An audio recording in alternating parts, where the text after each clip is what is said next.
पाहिजे, आरोपींना शासन झालंच पाहिजे, सरकारी वकील म्हणून नियुक्ती झालीच पाहिजे, विशेष वकील सरकारी वकील उज्ज्वल निकम यांची नियुक्ती झालीच पाहिजे, आरोपींना जामीन मिळता कामा नये, आरोपींना फाशी झालीच पाहिजे, आरोपींना फाशी झालीच पाहिजे।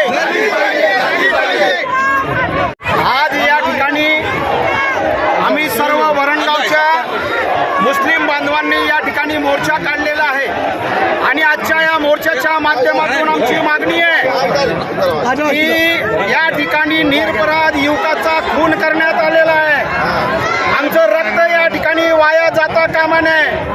आज एका आरिफचा खून झाला, उद्याच्या दिवशी जे मोर्चे काढणारे लोक आहे, हे जे नेतृत्व करणारे लोक आहे, हे जे आमच्या तरुण तरुणी मुस्लिम समाजाचे लोक आहे, त्यांचा तुम्ही खून करणार आहात का?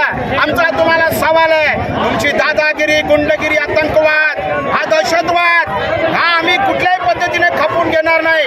आरोपींना आता 1 महिना उलटलेला आहे, 1 महिना उलटल्यानंतर देखील आरोपींना का अटक करण्यात आलेली नाही?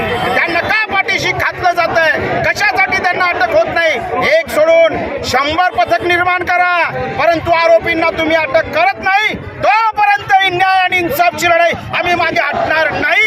ही लढाई चालू राहील। यानंतर रस्ता रोको, रेल रोको, जेल भरो, परंतु आम्ही मागे हटणार नाही।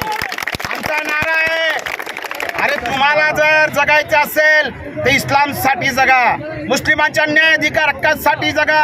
जियो तो अली की तरह और मरो तो हुसैन की तरह।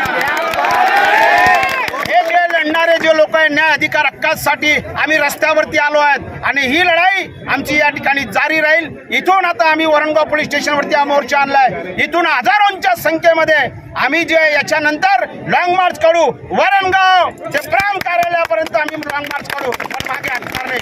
इथून मोर्चा संपल्यावरती इन्स्पेक्टर यांना निवेदन दिल्यावरती आम्ही प्रांत कार्यालयावरती जाऊन त्या ठिकाणी देखील विशेष सरकारी वकील यांची नेमणूक झाली पाहिजे। 2 आरोपी फिरतायत, त्यांना अटक झाली पाहिजे, फाशी झाली पाहिजे, ही मागणी आम्ही या ठिकाणी करत आहोत।